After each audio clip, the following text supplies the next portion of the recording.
Good morning. You're watching The Market with me, Aisha Faridi, in New Delhi, along with Siddharth Pamre, and we've got Nikunj Dalmia as well as Tanveer Gill joining in all the way from Mumbai. And yet again, the same texture for the market, guys.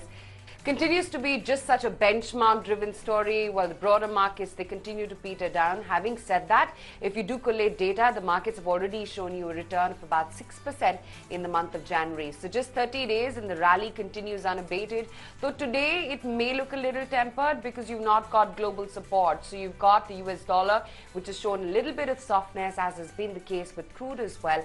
And the Dow lost about 177 points. Just 2 days for the union budget. Seems like, Nikunj, we're headed in for a bit of a pause today.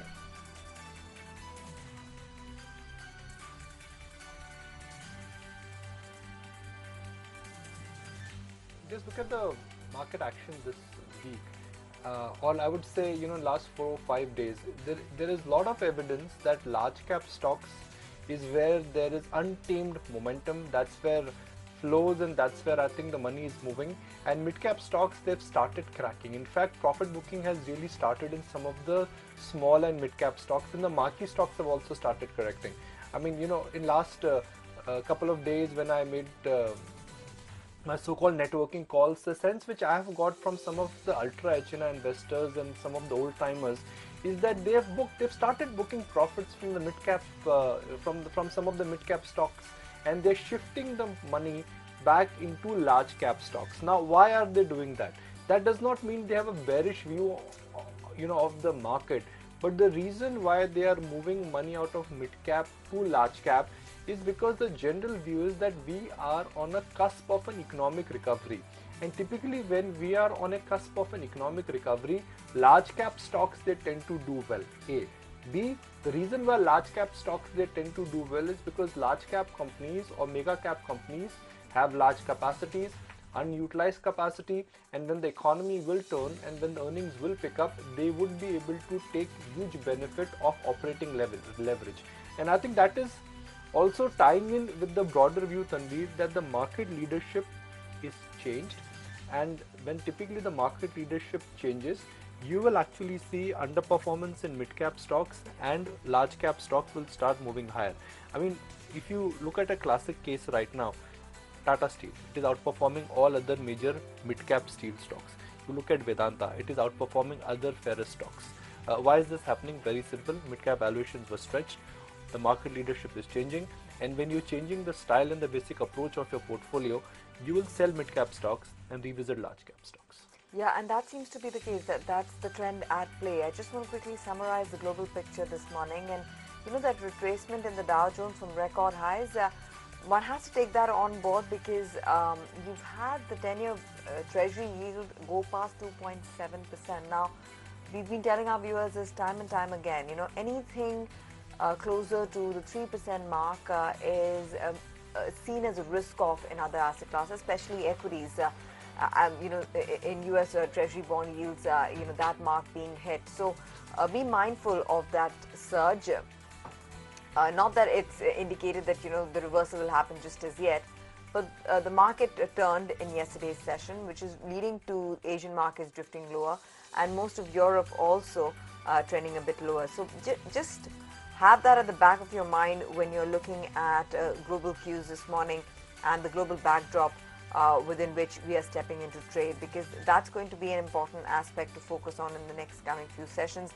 Of course, what the Fed says in terms of the pace of the rate hikes for the course of 2018 is what the market is factoring in right now. So their earlier indication of three rate hikes promised for 2018 may be revisited in lieu of what the economy is doing and how the markets are behaving. Also the earnings profile for corporates in the US, but that squarely is your talking point going into the future. In the near term, at least, 10-year treasury yields going past 2.7%. But other than that, it's a quiet morning, and of course, we have to contest with the fact that we might be a bit in consolidation mode, given the news flow that can hit us with the budget coming up. But Siddharth, really, how are the internals placed? Well, first, some words on liquidity front.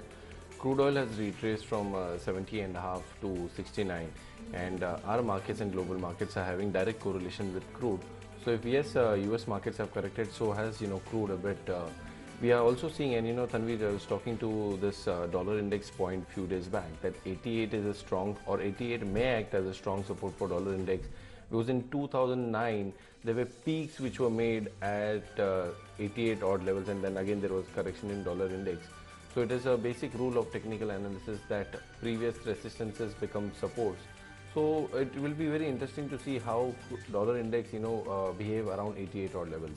When it comes to internals of our market, we see that FIs are dominating this market. They are showing their muscle power, and they continue to buy in stock futures. More than 1,000 crores of buying in stock futures. There are a lot of large caps where there has been a rise in open interest, clearly reflecting that these guys continue to buy stock futures in new series. And we saw that yesterday as well, that despite almost bad market breadth, you saw Nifty closing 60 points higher, and that is predominantly because of large cap.